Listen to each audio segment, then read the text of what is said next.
Before we start, may I ask uh, what was the reasons that prompted you to be a part of this podcast today? Or, in other words, how are you feeling about starting this conversation, talking about your journey from the screening to the cancer diagnosis and its treatment?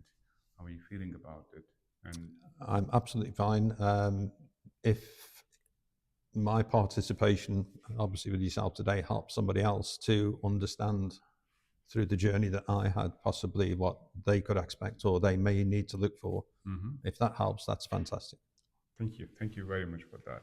So let's start from your story, right? Hmm. And please take me from the beginning. How did it all started? And Right. It was potentially, right, just as soon as I turned 60, I got a letter, mhm. which was um, to take the bowel test, basically, which I think is the fit test, if my memory serves me right. Yes. I ignored that when I was just turned 60, because my attitude was, I know how I feel, I know what my body feels. Uh-huh. I don't have any symptoms of any sort. I don't have any feelings, any pain or anything at all. So I ignored that one. So you were fit and well at the time. Absolutely fit and well, yes, no problems at all with anything. I then had another subsequent letter, and I didn't do anything about that one. I just left it on the side, and Uh-huh. that's where my wife comes in. So she was the savior here. Yeah, my wife came in, had seen the letter again, and she said, "Are you going to ignore that one, or are you going to go for that one?" I see. And I said, "Well, I don't need to go. I know I'm absolutely fine, so I don't need to go." Um, anyway, she let's just say she nags me Uh-huh. quite a lot, and in the end, I thought, for a bit of peace, I'll go, and I'll go and take the test. So I took the test and sent it off one Saturday, let's say. I see. And if I just interrupt here, now taking this test, how difficult or easy is it in terms of when you perform this test and send it? It's very easy from start to finish. It's possibly, you can have it done, dusted, put together, and ready to post in the pre-addressed envelope in about 30 seconds. I see. It literally is that. It was the easiest thing. It's got sent off in the normal post, Mhm. so you don't have to take it anywhere. It's just posted off to them. When I'd posted it, about approximately a week later, with mine, I got contacted by a lady who said that it had shown something up, a little bit of blood in there, and a couple of, it was a little bit abnormal, and they'd like to see me and arrange for me to have a colonoscopy. I see. It was a phone call. It was a phone call. It was a phone call that I took. That one I took on just normal day, on a Friday, I think it was, when I was actually off work. Took the phone call, and that's when they actually said there was something in there. We'd like to see you and just perform a colonoscopy to see what's happening and what may or may not. It explains at the time, the lady explained to me that 9 times out of 10, it comes back and it's absolutely fine. Which is reassuring. It was really, yeah, really reassuring, and it just puts you at rest. I And see. I thought, great. So from there, I then went and got booked on, as I say, to take and have a colonoscopy at the hospital. I see. Now going backwards to this Hmm. telephone conversation you had with this lady, right? Uh, Yeah. one moment you're feeling fit and well in yourself, you have no symptoms whatsoever, and I presume you were not expecting that you've been told that there's something abnormal about the test, No. and then you've been told this is the story. What were your thought process at the time, the feelings? I think the first thing you think is, you think very negative thoughts straight The away, first because thing, I see. the big thing is obviously, The worst case scenario. worst case scenario, we go straight to that, and it's cancerous. But then the lady obviously had explained in a number of occasions, it could be hemorrhoids, it could be this could be that.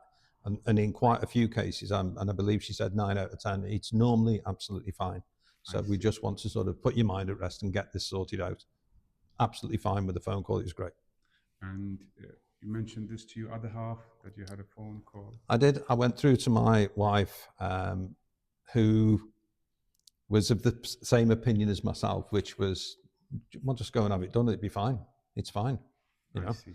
So everything, as far as we were concerned, yes, it's come back with something.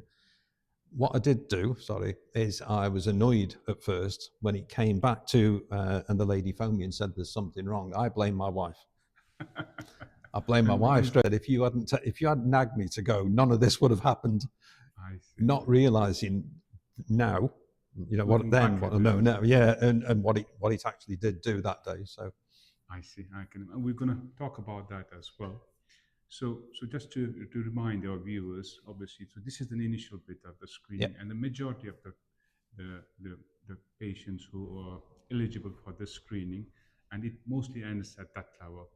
You go for it, send it, and then you get a letter back. Majority of the times, you come back reassurance, it's all good, yep, and no action is required, so long yep, you're feeling well in yourself. yep, But there's a number of patients where it will be abnormal, mm, and that will take us to a second part of it, and that's what we're going to talk about now. yep, And so you mentioned that you were told you're going to come for a camera test, right? yep.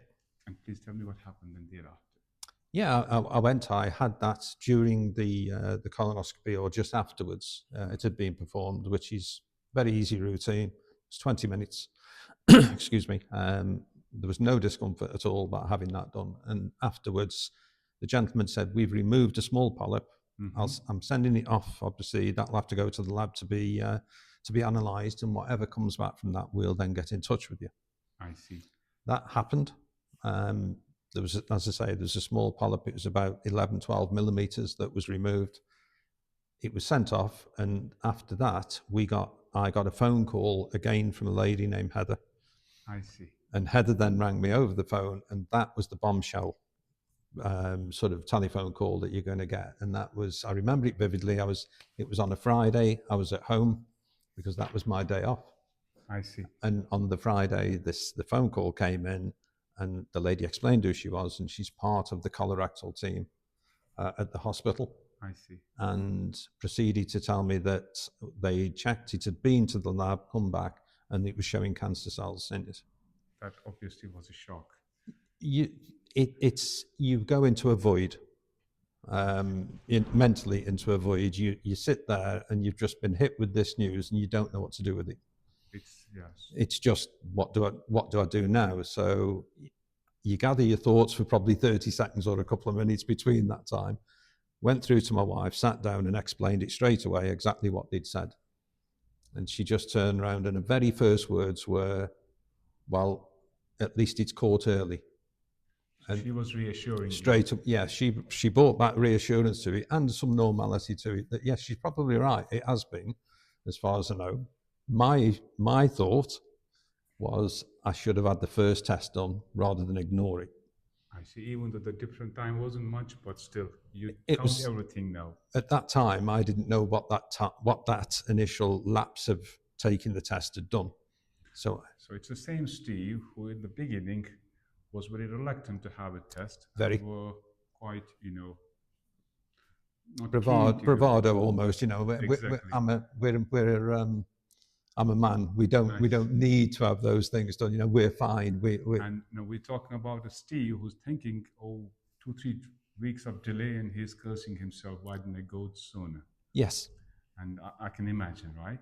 Mm, And so all sort of emotions going through yourself mm, and your other half, right? Now it's not easy. It's a big news. It's a life-changing news at the moment, right? All sort of thought process may be coming into the mhm. mind. Now, have you had support at the time yourself and your half? Was there anyone who you could have talked to?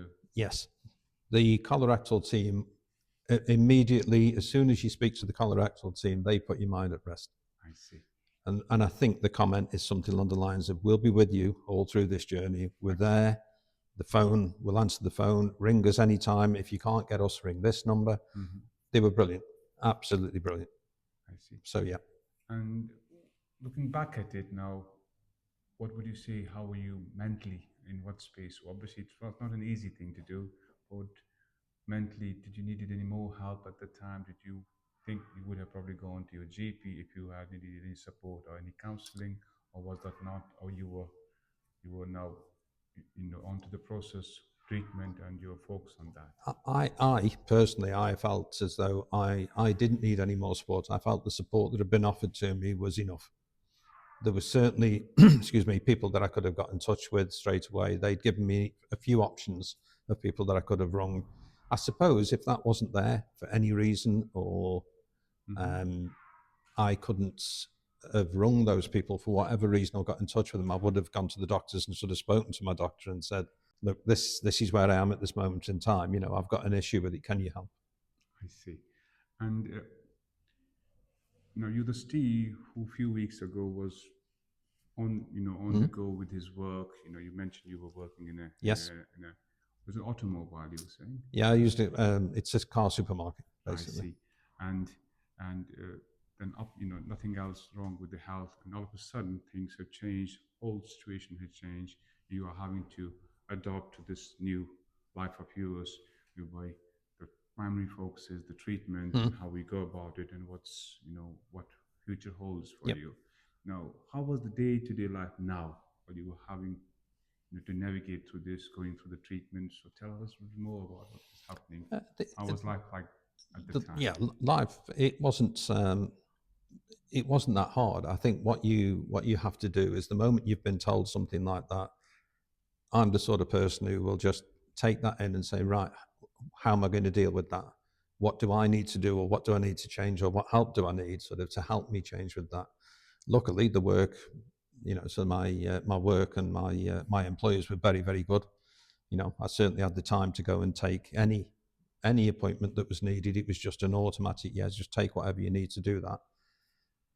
I don't think I had any, I didn't have any issues with going to any of them. I sort of managed every single one. Everything was fine on that side of it. It wasn't hard for me to go, is the word. Every time I went, and whatever health professional I actually spoke to, they were great. They reassured me throughout, everything that was happening. Now it's explained. It would explain exactly what's going to be next and what the journey was going to be. So for me, it wasn't hard at all doing that. And you had the surgery, you had the chemotherapy, which I believe it was cut short because there was other health scare. Yeah. In in August 22, I had elective surgery, which was basically to remove a 30-centimeter piece of bowel, which is where the polyp had originally been taken from. And that was the sort of the guesstimate of where and what they needed to do. I see. They removed that, and that was sorted out. I had 6 weeks off with that. I see. But yeah, I mean, it was done. It was fine as far as we were concerned. I see. Now, we're here now, and I'm glad we're talking about it. Now, looking back at the entire process, but particularly the screening program, what would you say? What would you feel about? What are your feelings, your thought process about the screening program? If you want to, in your opinion. In my opinion, what I should have done is taken the option of that screening. I should have taken seriously. I should have actually. I should have given it more attention and more focus when it was sent through to me. It was a very, very easy thing to do. It was something that, through bravado and people, we're men, we don't do it. And we certainly don't do it when we should do. And I would say to anybody who is in a position that they've just been, or even look for what they need and who they need to ask to get that test done. It was very easy. It was very, very quick. Came back not with the best result. Ultimately, may well have been the best results at that time. I see. Now, considering this whole process from the beginning, right? Has this changed how you look at your health, mental health, and physical health in general? If so, in what sense? Yes, I mean, I used to work on average probably 50, 55 hours a week, 6 days a week. I'd be on call all days, even when I was off. I'd be either sort of answering phone, answering emails, or WhatsApp call, you name it, and I was doing all of them. I very quickly looked and thought, there's more to life than this. There needs to be quality life rather than just what we have been doing. As somebody, I don't know who it was, I think it was my dad, used to say, I work to live, I don't live to work. Absolutely. and that started to resonate with me a little bit. I started to look at things that we'd got grandchildren as well, quite a few grandchildren, if you want a few. And it was to spend time with those, and certainly spend time with my wife, who'd sort of been the one sitting at home while I was at work. So it lasted for something like a couple of years, and it just got worse and worse. The feeling got worse and worse as we went on, until a couple of years ago I decided enough was enough. I see. And at this moment in time, I actually do small handyman jobs. I'm absolutely loving it. Excellent, excellent. So I think one of the positives, among all other positives, is that it allows us that time to reflect. There's a lot to, apart from work and everything else, which is Yeah. obviously required to do, but it makes us appreciate our life, our physical health, our mental health. Yeah, I mean, I appreciate all of mine. My wife might not appreciate me being there more, but I certainly do sort of view, let's just say, exactly my work-life balance is fantastic now, whereas before I wouldn't have given it a second thought. Excellent. So it has definitely changed, my outlook on that, and the way that I look at with what's happening. There's so much more time now is spent with my wife, whereas work gets about, it's done that. I see. Completely done that. And it's absolutely wonderful at the minute. And, people who are listening to yourself at the moment are the ones who are, putting up the screening for one ABCD reasons. What would your advice be to those people? It's very easy for me. It's very, very easy for me to say, don't put it off. Don't put it off. For what is no more than a couple of minutes all in, do the test, send it away. Even if it does come back with, and it isn't the results that you want, True. Just do it, because it's better to attack it now than it is to leave it till down the line, and you're probably like me, another 2-3 years down the line, it could be a totally different thing. I was really, really lucky that it was caught very, very early, and I suppose I'm very lucky that my wife nagged me to death. I just wish I'd, don't tell her, but I wish I'd done it a little bit earlier, because she'll just say, told you. I'm glad you mentioned all that. And again, one of the things looking at it is, you mentioned that you delayed the first and the second one. It was just a matter of few weeks, and you were not very happy about about that. You were not happy with yourself just having it delayed for a few weeks. But as compared to that, if somebody is delaying it for many months or years, which can make a lot more difference. And I think with that, you don't want to have that guilt in you, or being unhappy with you. Why didn't they do it sooner? You know what I mean? Yeah, I mean, mine. There's a lot of times that you sit there and think, what if I hadn't gone for this one? Yes. What could I be facing, and would I have got to sort of 2 years later, and somebody then be telling me there's nothing we can do for you? I see. Because you're too far down the line. You should have done it then, which is what I keep telling myself. So now, I'm very much, if there is anything that people need testing on, I'm probably the worst person now, because I'm permanently saying to them, go and do it now. Do it. Don't wait, go and do it now. I think you mentioned earlier that it was a bit of a role reverse at home now. It used to be your other half, but now it's yourself. No, we need to go. It is. It is. If anything comes through the door, even if my wife isn't due for it, I'm like, you need to do that. And it's a little bit of payback, I suppose, from my point of view, but it's a nice payback. I can imagine. And finally, on a final note, what does it mean to yourself to share this experience with the wider audience, the people who will be watching yourself now? I just hope that people do believe that, the people that have come forward to speak to you today, sort of look at those people as those are people that I should learn from this, and I should be looking at this situation and saying, well, hang on a minute, we're very lucky people that, because I left it, I was still caught early enough that, I'm very lucky. I'm on a journey to sort of get to the stage in about another 18 months that everything's okay. Good. Please just get yourself checked earlier, and you won't need as much anywhere near, the sort of the problems that can go on if you don't get it done earlier. Thank you very, very much. Thank you, Steve. I'm sure the people will listen to you and they will do as it. Absolute pleasure. Thank you.